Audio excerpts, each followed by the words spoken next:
నమస్తే, welcome to wild verse Telugu. నేను అంకిత. మనతో పాటు సీనియర్ జర్నలిస్ట్ జయదేవ్ సార్ ఉన్నారు, ఆయనతో మాట్లాడదాం. Hi sir. హలో అమ్మా. సార్, ఈరోజు జరిగిన అసెంబ్లీ సమావేశాల్లో జగన్ ఒక పోలీస్ అధికారిపై సీరియస్ అయ్యారు. సో ఎల్లప్పుడు ఇదే ప్రభుత్వం ఉంటుంది అనుకోకండి, నెక్స్ట్ మాది కూడా వస్తుంది అన్నట్టు. సో ఆయన సీరియస్ అయిన దానిపై పవన్ కళ్యాణ్ కూడా కొంచెం వ్యాఖ్యలు చేశారని వింటున్నాము. సో దీనిపై మీరేమంటారు? కరెక్టే కదండి, ఎందుకంటే జగన్మోహన్ రెడ్డి గారు ఫస్ట్ టైము సీరియస్ అయ్యారు.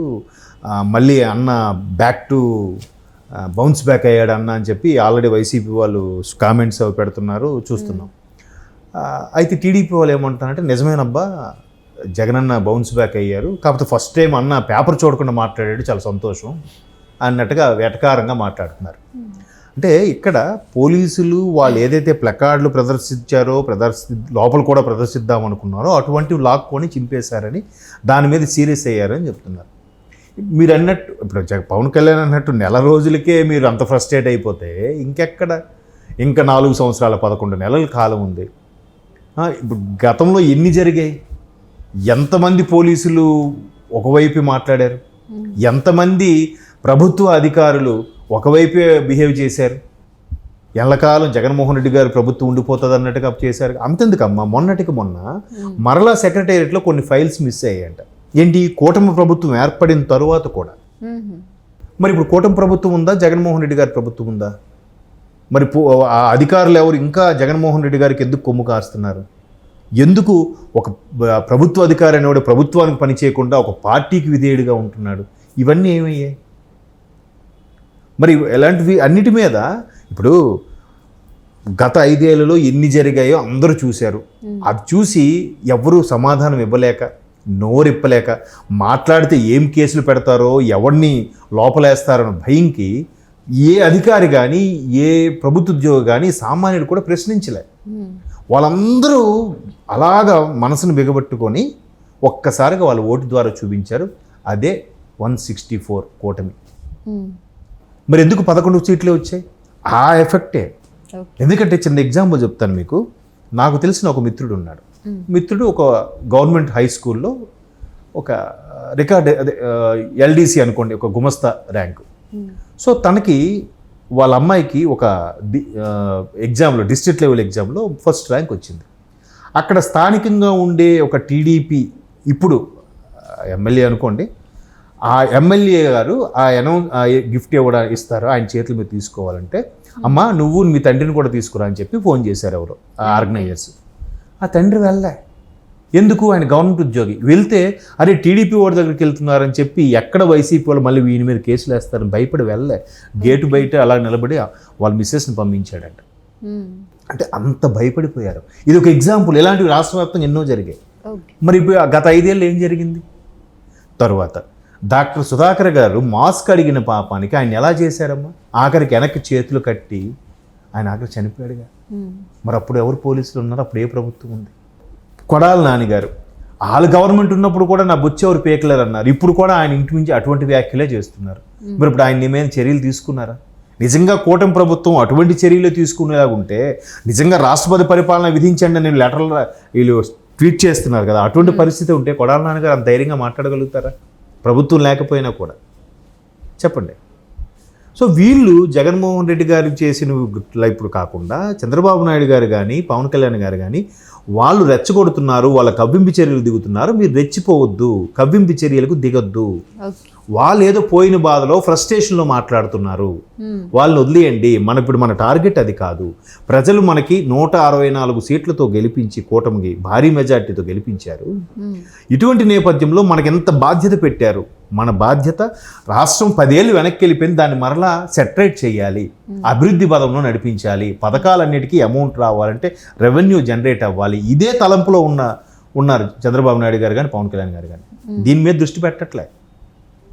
అదే విషయంలో పవన్ కళ్యాణ్కి ఎవరు ప్రస్తావించారు? మీరు అంత సీరియస్ అయిపోయి అప్పటికే మీరు పోలీసుల మీద అంత ఇరిటేట్ అయిపోతే ఎన్ని జరిగాయి గతంలో? ఎందుకు అంత ఫ్రస్ట్రేట్ అవుతారు? మీకు అందుకే ఇప్పటికీ 11 సీట్లు ఇచ్చి ప్రతిపక్ష హోదా లేకుండా కూడా పెట్టారు. అయినా మీరు ఇంకా తగ్గట్లేదు, మీరు రియలైజ్ అవ్వట్లేదు. మీరు అవ్వకపోతే ఇకపై మేము కూడా కౌంటర్ అటాక్ దిగాల్సి ఉంటుంది అన్నారు. ఎందుకంటే ఒకసారి ఏదో ఒక నియోజకవర్గంలో, పేరు అనవసరం, ఇట్లాగే టీడీపీ వాళ్ళు గతంలో వైసీపీ వాళ్ళు కాల్ రగరేషన్ తిరిగిన వాళ్ళందరికీ బుద్ధి చెప్దామని ఏదో గొడవ పడ్డారు, ఏదో సంథింగ్ జరిగితే వెంటనే చంద్రబాబు నాయుడు గారు ఆ టీడీపీ ఎమ్మెల్యేకి ఫోన్ చేసి మీరు అట్లా చేయడం కరెక్ట్ వద్దు, మనకి చెడ్డ పేరు వస్తుంది, వాళ్ళ కవ్వింపు చర్యలు చేస్తారు, రెచ్చగొడతారు, మీరు ఏది అయిపోవద్దు, సమయం పాటించండి అని చెప్పారట. వెంటనే ఆ టీడీపీ ఎమ్మెల్యే కూడా చాలా ఇరిటేట్ అయ్యి ఇదేంటిది బాబు గారు వాళ్ళకు రెచ్చిపోతున్నా కూడా బాబు గారు వద్దని చెప్తున్నారు, నా కార్యకర్తలు నా అభిమానులకు అనుగుణంగా నేను నడుచుకోకపోతే రేపు పొద్దున్న నెక్స్ట్ ఎలక్షన్స్ వాళ్ళకి నేను వెళ్ళి అడగలేను, వాళ్ళందరూ కూడా కసిగా ఉన్నారు సార్, మమ్మల్ని ఎంత ఇబ్బంది పెట్టారు, ఎంత ఏడిపించారు, అటువంటి వాళ్ళు మీరు మనం ఏదో చేయాలని అంటున్నారు, నేను ఎమ్మెల్యేని నాకు తెలియదేంటి ఈ నెలగా ఊరుకోమని చెప్తే వాడు ఇంకా రెచ్చిపోతున్నాడు, ఇవాళ వాడి మీద యాక్షన్ తీసుకోవద్దు, వీడిని చూసి ఇంకో 10 మంది తయారవుతారు, మనం ఏంటి గవర్నమెంట్ వచ్చిందా రాలేదా అన్న పరిస్థితిలో ఉందన్నట్టు కూడా ఆ టీడీపీ సన్నిహిత వర్గాలతో అన్నాడంట బాబు గారి మీద. బాబు గారు అంటే ఇంకా శాంతి సహనం అంటారు అని. కరెక్టే కదా ఒక విధంగా.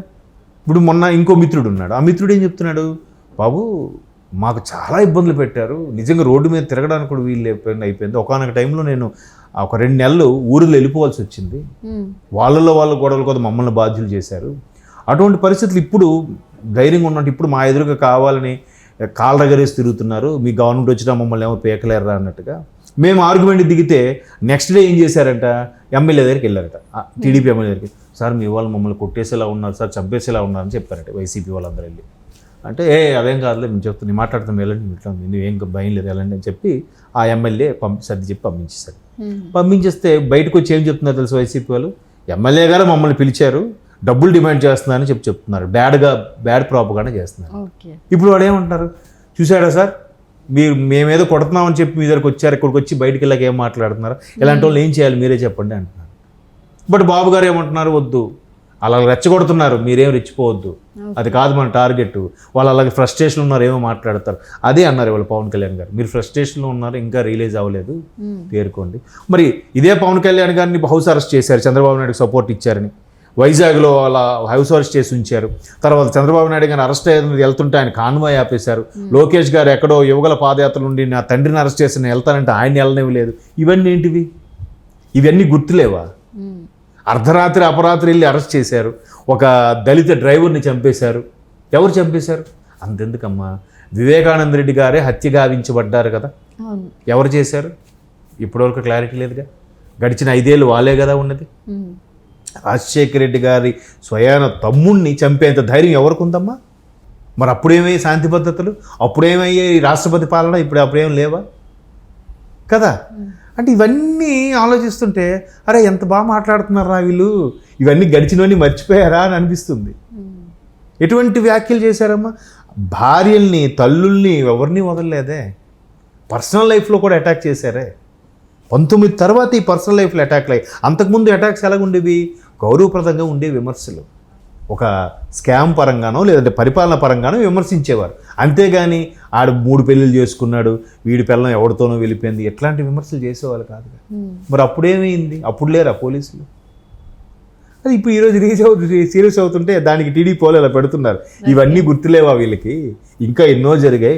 సర్లే ఇవన్నీ బాగానే ప్రశ్నించాడు జగన్ అన్న, ఎందుకంటే కనీసం పేపర్ లేకుండానే చూసి మాట్లాడారు, సంతోషం. ఎందుకంటే ఓడిపోయినప్పుడు కూడా పేపర్ చూసే మాట్లాడారు అన్నట్టుగా వాళ్ళు వ్యంగ్యంగా టీడీపీ వాళ్ళు పెడుతున్నారు.